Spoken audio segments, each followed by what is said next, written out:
You might say that a refrigerator works by taking heat from the inside of the box and getting rid of it on the outside. Refrigeration is the transfer of heat from a place where it is not wanted to a place where it is unobjectionable. To do this, a refrigerator uses a unit inside the box that takes up heat and a unit outside the box that gets rid of it. These units are called the evaporator and the condenser. They are tied together by connecting lines, referred to as the suction line and the liquid line. Also in the system are the compressor, which is a pump, the expansion valve, and in many systems, the receiver, a kind of storage tank. A chemical substance called the refrigerant flows through the system. It's the refrigerant that picks up BTUs of heat from inside the box and discards them outside. In the process, the refrigerant changes from a liquid to a gas. Then, in the condenser, it changes back to a liquid. At the same time, the pressure increases in the compressor and decreases in the expansion valve. Before you can understand how the system works, you must learn why and how these changes take place. That means learning some basic principles concerning heat. To begin with, take a swimming pool, and Kathy, who was swimming in the cold water. After she has dried off, she finds the air warm. But Helen has just come from the steam room, and she thinks the air is cold. The words hot and cold are relative. They are used to compare one thing to another. As the girls gossip together, Kathy gets warmer. Heat from the air passes to her body and warms her. But Helen gets cooler.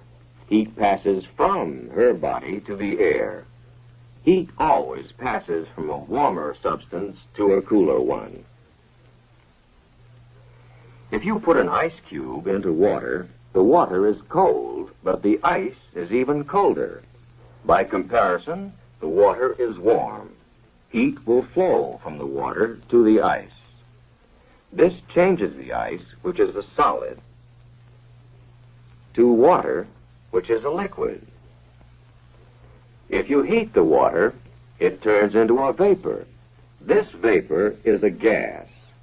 These three, solid, liquid, and gas, are called the three states of matter. All matter around us exists in one of these three states. Now, let's see what happens to temperature if you apply heat to the ice. The thermometer reads 32 degrees Fahrenheit. As the ice changes to water, the temperature stays constant at 32 degrees. The heat is causing the change of state from solid to liquid. Then, as you continue to heat the water, the temperature increases until it reaches 212 degrees. The water starts to boil. The temperature remains at 212 degrees. Heat from the flame is now being used not for a change of temperature, but for the change of state. Remember, heat is taken in for the change from solid to liquid. Heat is taken in for the change from liquid to gas. Now, a change of state is always accompanied by a gain or loss of heat. This is a very important point. Any substance takes in heat when it boils or changes from a liquid to a gas. And any substance gives off heat when it condenses or changes from a gas to a liquid. Here's a container filled with gas. We add a thermometer to measure the temperature of the gas and a pressure gauge to measure its pressure. What happens if you push in on the piston? Answer. The pressure increases and the temperature increases. Now let the piston out. The pressure goes down and the temperature goes down. The rule is, when a gas is compressed, the pressure goes up and the temperature goes up. When a gas is allowed to expand, the pressure goes down and the temperature goes down. It's true for any gas.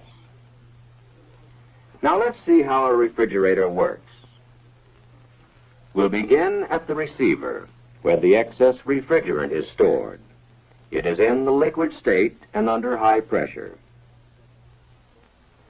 The high pressure forces the refrigerant through the liquid line to the expansion valve. This valve causes a pressure drop. The high-pressure liquid becomes a low-pressure liquid. This is like letting air slowly out of a balloon. The air in the balloon is still under high pressure, but the air that gets through expands and its pressure drops. In the same way, refrigerant that passes through the expansion valve expands, and its pressure drops. The low-pressure refrigerant flows into the evaporator. Now, if any of the food in the box is warmer than the refrigerant, heat will flow from the food to the evaporator. So, in the evaporator, the refrigerant takes in heat and begins to boil. Remember, any substance takes in heat when it changes from a liquid to a gas.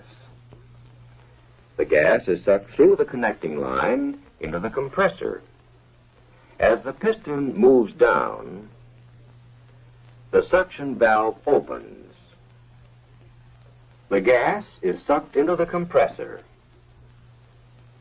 As the piston starts up again, the suction valve is forced shut, and the discharge valve is pushed open.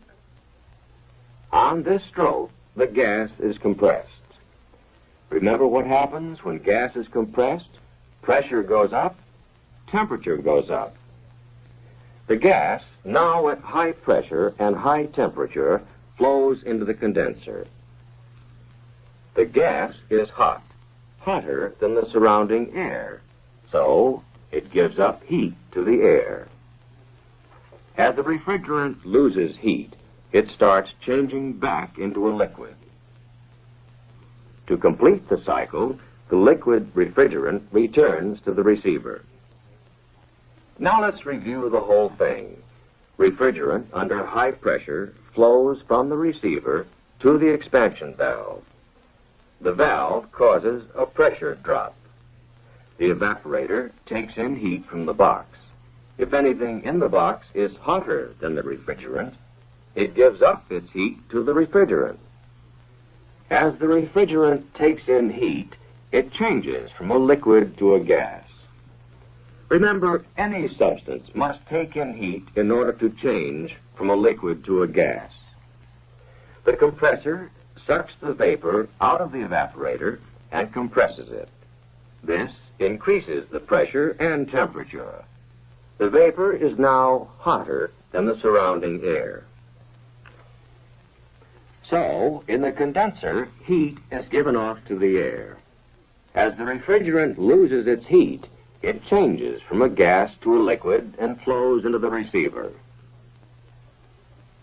Now let's consider some additional points that many refrigeration students have trouble understanding. In the evaporator, the temperature may be very low, perhaps 21 degrees below zero, and yet the refrigerant is boiling. How can anything boil at such a low temperature? Water boils at 212 degrees, but other substances boil at other temperatures, some higher than water, some lower. The refrigerant known as R12 boils at minus 21 degrees. There's no mystery about it. It's simply a property of the substance. The refrigerant in the suction line is carrying all the heat it picked up in the box, but its temperature is only about 5 degrees above zero.